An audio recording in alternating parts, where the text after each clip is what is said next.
The anticipation has been building for months. Now, the wait is finally over. For the next 11 days, Glasgow becomes a global sporting stage as athletes from 74 countries and territories come together to compete, celebrate culture, and showcase the power of sports to unite people. Around 3,000 athletes are expected to take part in competitions across 10 sports and 6 parasports disciplines. At a welcome and media briefing held at the Radisson Red Hotel in Glasgow on Wednesday, July 22nd, officials outlined the significance of the Games and the excitement surrounding the return of the Commonwealth sports spectacle to Scotland.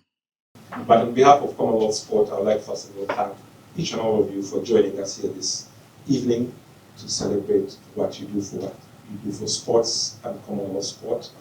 As you all know, in minus 24 hours, we're going to be at the opening ceremony right across from here. You can get a sneak peek of what's going on.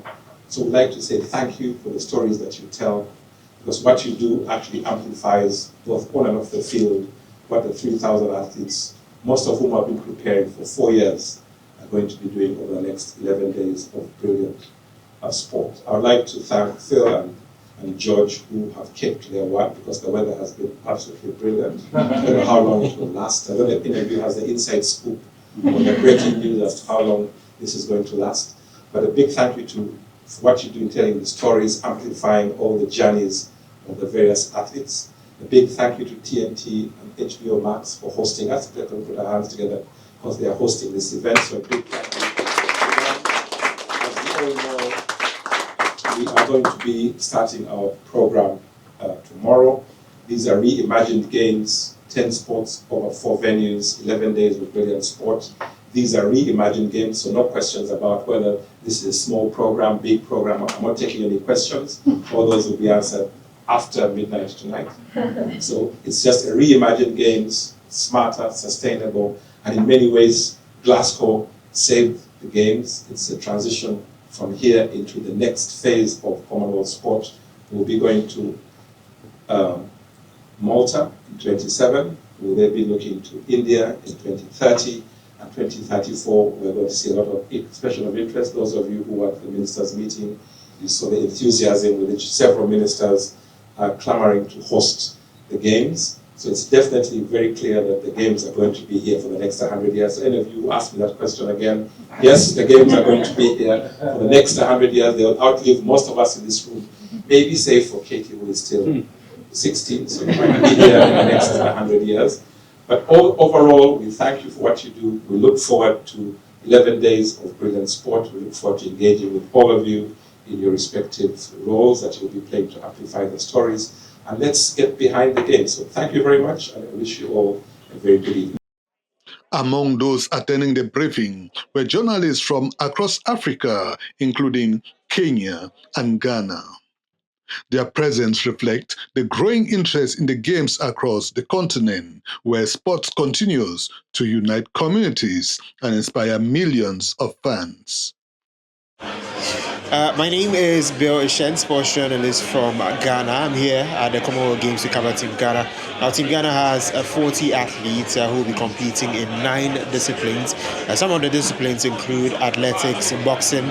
Those 2 disciplines have won a number of medals for Ghana. We also have the likes of swimming, judo, weightlifting, and the likes that Ghana will be competing on. I mean, some of the best athletes that Ghana have to offer, like Joseph Olamwa, the team captain, is available in around. Abdul Rashid Saminu, who is the 100-meter record holder for Team Ghana, also around to compete. There's Abdul Wahid Omar, who won bronze at the 2022 Commonwealth Games, competing as well. So Ghana has a lineup of top and very promising athletes to compete for medals in Glasgow.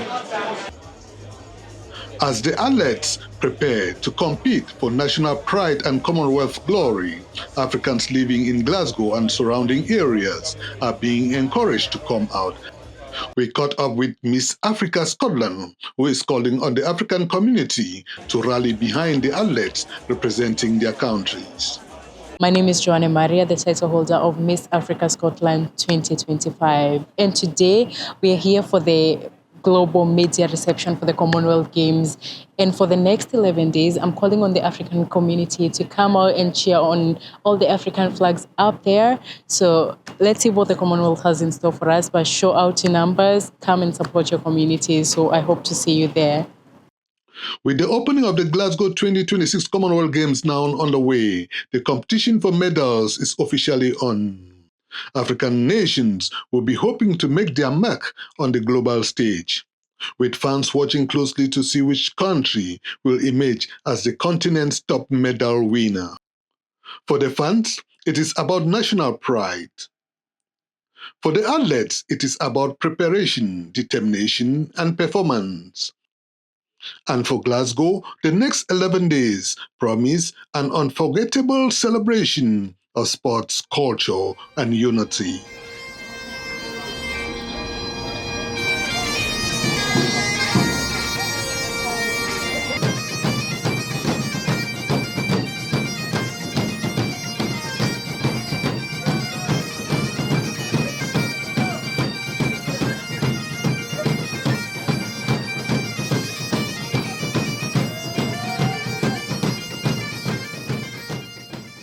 Let's celebrate! Jambo Radio and Africa 54.